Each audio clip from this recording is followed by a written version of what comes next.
Castaways on Heron Island.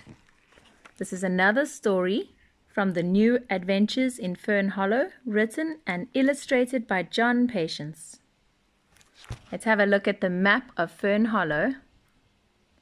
And this one is about being castaways on this island, I think, which is right close to Trundleberry Manor. So we'll read all about that now. Oops, where did I lose my spots? The Castaways on Heron Island. It was the morning of the school nature trip. Miss Crisp was taking her class for a visit to Heron Island, which is that little island in the middle of the River Ferny on the Trundleberry Manor estate. At Buttercup Cottage, the Bouncer family was in a terrible panic. Patch couldn't find his shoes. They had hunted high and low without success. "You'll make us all late for school," wailed Pippa. "We'll miss the trip." "Don't worry," sighed Mrs. Bouncer. "Here they are in the washing basket." "How did they get there?" cried Patch. "Oh, I expect they walked." chuckled Mrs. Bouncer. "Come along now. Here are your school books. Away you go." She stood at the cottage door and waved them all goodbye. And off they skipped. Miss Crisp led her class, walking in pairs down the dusty little road to Trundleberry Manor. When they arrived, they found Lord Trundle up a ladder inspecting his roof. "The roof is in a terrible state," he said. "In fact, the whole of Trundleberry Manor is in desperate need of repairs. Unfortunately, I have no money to pay for it, but I don't suppose you want to listen to my troubles.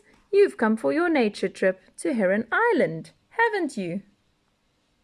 Look how many children they have in their class. Let's count. They've got 1, 2, 3, 4, 5, 6, 7, 8, 9, 10, 11, 12, 13, 14, 15, 16, and one teacher. So 17 altogether. Miss Crisp and her class followed Lord Trundle down to the River Ferny, where they found a little boat waiting for them. Everyone climbed on board, and Lord Trundle cast off. "First stop, Heron Island," he cried. The children cheered loudly. Yay! They were all very excited. Patch and Pippa peered over the side of the boat down into the dark green water, where they could see the fish darting around beneath them. Patch thought he caught a glimpse of a big green pike sliding by. "It was just like a submarine," he said. "That's a type of really big fish." From the island, hidden amongst the tall reeds, a strange bird watched the boat approaching. It was Old Man Heron. He was a solitary sort of gentleman and not at all pleased about having his peace and quiet spoiled by a lot of noisy schoolchildren. He would have to keep an eye on them. He watched as the boat pulled up to the shore and the children and Miss Crisp climbed out. "Have a nice time," said Lord Trundle. "I'll be back to collect you later this afternoon." "Gather round, children," said Miss Crisp. "Pay close attention now. When we are walking around the island, I would like you to make lists of all the sorts of flowers, birds, and butterflies you see. When we get back to school tomorrow, we will do some writing about them and make a wall frieze. Stay together now. Off we go." The children set off down the woodland path with Miss Crisp leading the way and pointing out things of interest. There's a dragonfly, butterflies, birds, flowers. They were deep in the forest when Patch suddenly tripped over his shoelaces. Pippa giggled. "You did that," cried Patch. "You tripped me up."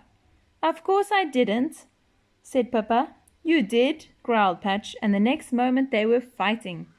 Meanwhile, Miss Crisp and the rest of the class didn't even notice the quarreling rabbits, and they continued on their way. When Pippa and Patch finally broke off from their fighting, they realized they'd been left behind and they ran to catch up. But the pathway split in 2 directions and they took the wrong one. Soon they were hopelessly lost. The island suddenly began to seem strange and spooky. The trees appeared more twisty and their branches were reaching out as if to grab the little bunnies. And from time to time, Pippa and Patch noticed Old Man Heron watching them with his black, beady eyes. It was late now, and growing rather cold, the 2 exhausted rabbits took shelter among the roots of an old tree.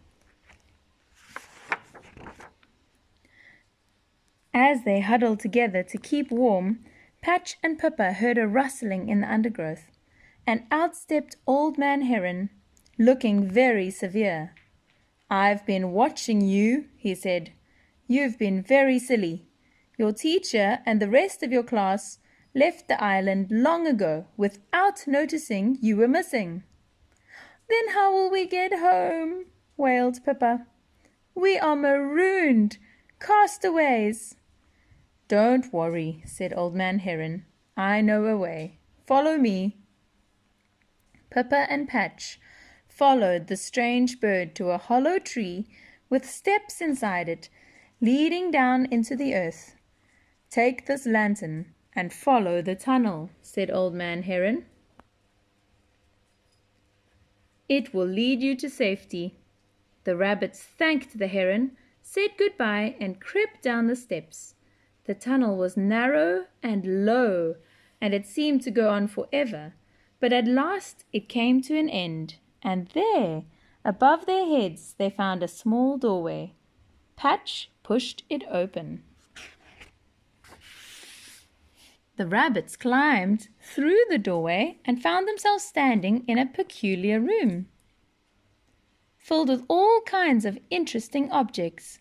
There was a rocking horse, a suit of armor, an old painting of a fox cavalier, and lots of other things. Pippa found a chest filled with funny old clothes, which they both had a marvelous time trying on. After a time they began to look around for a way out of the room. There was no obvious doorway. "What's this?" said Pippa, pulling a lever on the wall. Suddenly a panel swung open, revealing a startled Lord Trundle sitting in his living room. "We're in Trundleberry Manor!" gasped Patch. Lord Trundle was amazed. He had not known about the secret room.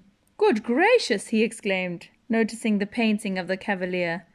"Do you know, I believe that is the Laughing Fox Cavalier. It was painted by one of my ancestors and has been lost for 100 years. It is worth a fortune." Lord Trundle was perfectly right. He sold the painting to Poppletown Museum, and the money more than paid for the repairs to Trundleberry Manor. His troubles were over. As for Patch and Pippa, they had their photographs taken